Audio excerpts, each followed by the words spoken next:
Hey, ¿qué tal amigos? Buenos días, buenas tardes, buenas noches. El día de hoy fue un día un poco atareado y ajetreado, por lo cual no pudimos la oportunidad de tener la reseña de forma oportuna. Como siempre dijimos, en miércoles a las 5 a más tardar, pero bueno, en esta ocasión no fue así, porque en la tortería hubo muchos pedidos. Estuvimos, ya ahora que los niños están de vacaciones, ha habido muchos pedidos de tortas. Ya no nada más es la de nuestros clientes habituales, ya se nos juntan también la de los hijos, la tía, la prima, todos los que andan ya de vacaciones. Entonces, nos fue un poco complejo sacar la reseña en tiempo y forma como están acostumbrados, pero llegamos hoy con un libro que la verdad es que yo lo había empezado a leer hace casi 2 años o año y medio más o menos, por situaciones que pasan en la tortería y en las reseñas, pues ya no lo pude terminar y lo volví a retomar todo el libro. Y el libro se llama Mejor que ficción, Crónicas ejemplares de Jorge Carrión. Este libro fue publicado en Almadía en el 2022 con 520 páginas. Y entre ellas son 21 crónicas que han sido publicadas en distintos medios, habitualmente en periódicos, pero es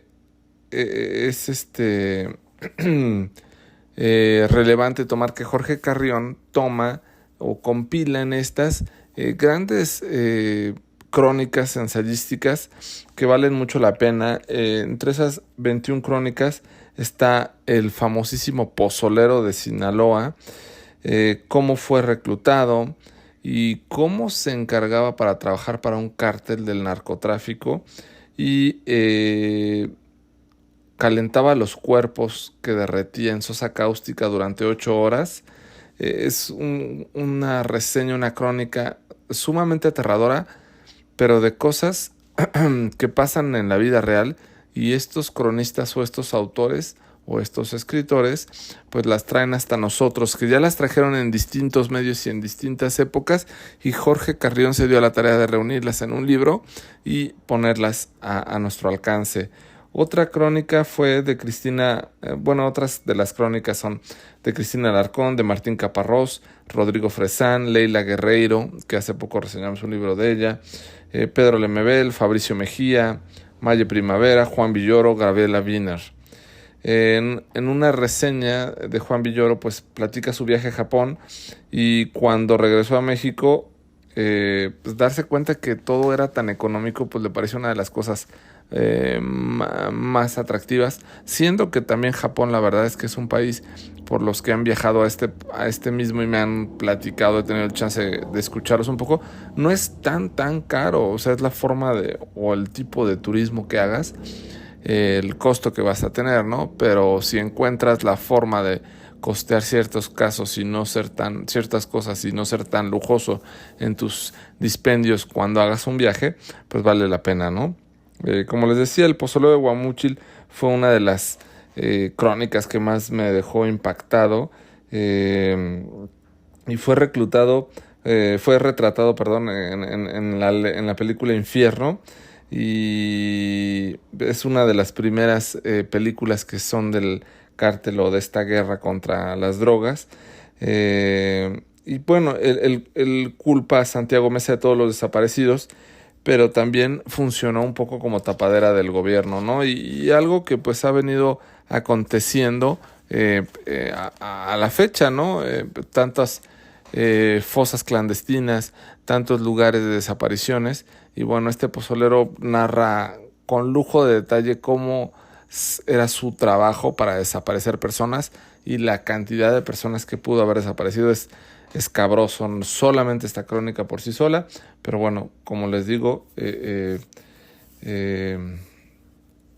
pues bueno, hay más reseñas, ¿no?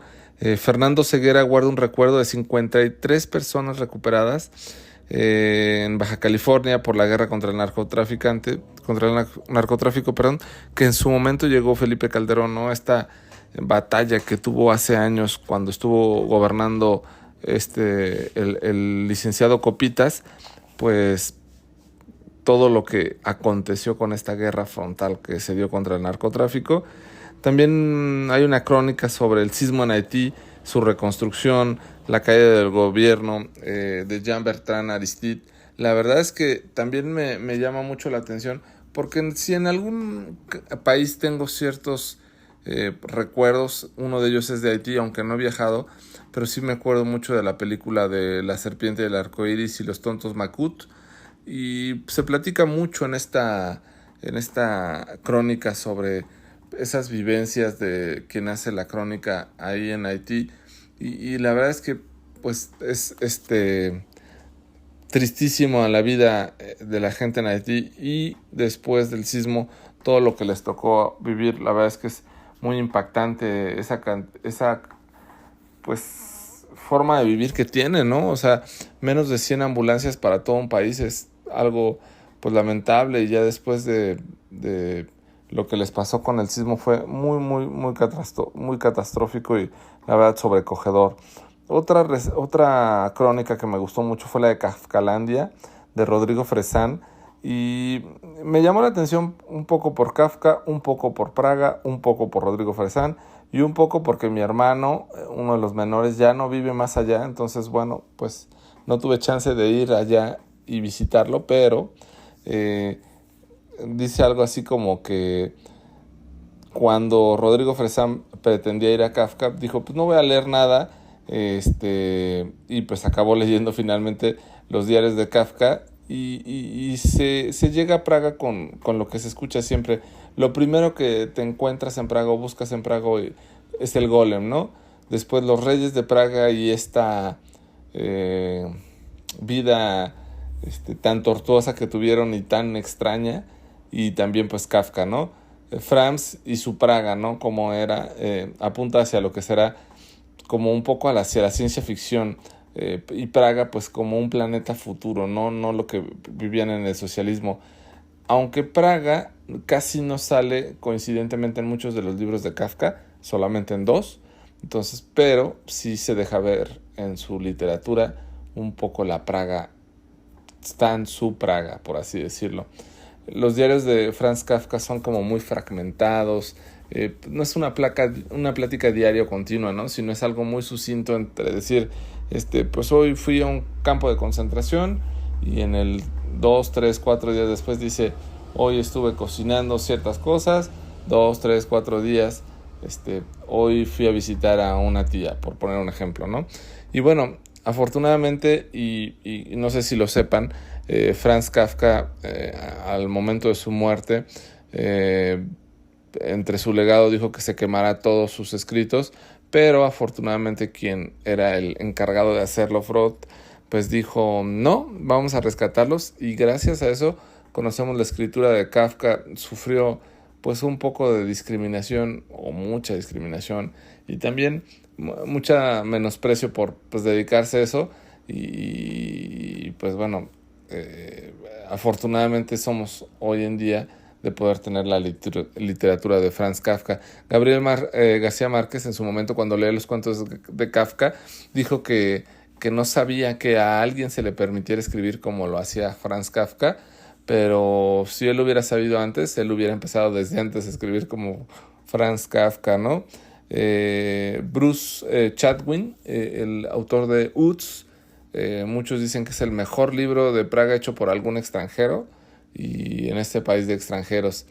Y la verdad es que lo que platica acá Rodrigo Fresán de Praga es lo que se siente en sus 5 distritos, donde ocurre pues la metamorfosis, ¿no? Uno de los libros más soñados de Franz Kafka, donde tuvo pues tantas penurias, donde leyó, donde escribió.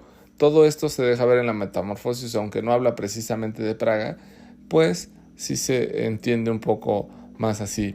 Una crónica que también son casi de las últimas que me llamaron mucha la atención es de una cronista que platica cuando le tocó ser como una tipo dominatrix, y este tipo de vida de encuentros íntimos con parejas, y masoquismo y sadomasoquismo y todo esto, me dejó un poco impactado, y como cuando acabó del espectáculo, pues a la cual se hizo voluntaria, hasta el público le aplaudió, ¿no? Entonces algo así como muy, muy, muy peculiar y pues muy open mind, si tú lo quieres ver, que a mí me impactó mucho.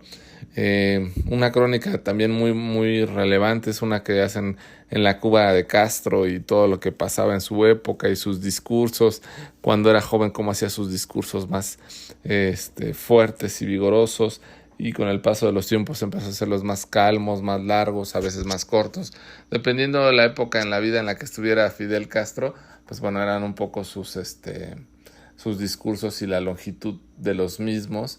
Y por último, para un viaje, una crónica, un viaje a Zimbabue y todo lo que implica un país africano tan extraño, tan distinto al México, al menos hablo en primera persona, que conocemos, y todas las cosas que pasan por allá, cuando pues la pobreza,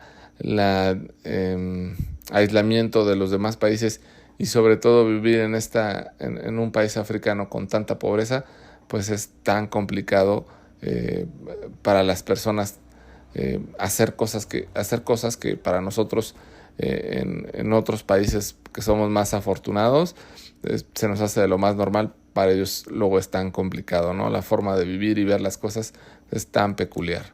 Bueno, pues este libro, como les digo, de Crónicas Ejemplares de Jorge Carrión, me gustó mucho, por eso lo retomé. No tuve tiempo en su momento de hacerlo, pero ahora me gustó mucho estas historias. Un cronista, entre sus cosas, pues tiene la obligación de platicar, ¿no? No es como un ensayo, no es como una simple noticia, ¿no?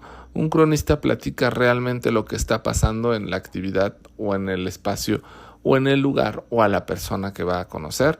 Y aquí Jorge Carrión tomó estas 21 crónicas de distintas épocas que están, la verdad, muy interesantes, muy buenas. Son, yo lo puedo ver así un poco como cuentos, porque pues no está ligado ninguna historia con otra en las crónicas, pero sí te da a conocer y a entender más de la vida misma, que muchas veces es uno de los grandes logros de la lectura, que te puedas ahondar en otros mundos, en otras historias, y que tengas la empatía de poder sentir un poco más allá lo que el escritor quiso decir, o lo que estaba sintiendo, y te lo transmita. Es una de las grandes logros de la lectura, y pues este libro de crónicas me parece que lo consigue de una gran forma. Pues bueno, yo soy Pavel y esto fue Crónicas Ejemplares de el compilado es de Jorge Ficción, de Jorge Carrión. El libro se llama así, Mejor que Ficción, Crónicas Ejemplares. Pero bueno, disculpen el tiempo, la demora, y pues gracias por escucharnos. Buenos días, buenas tardes, buenas noches.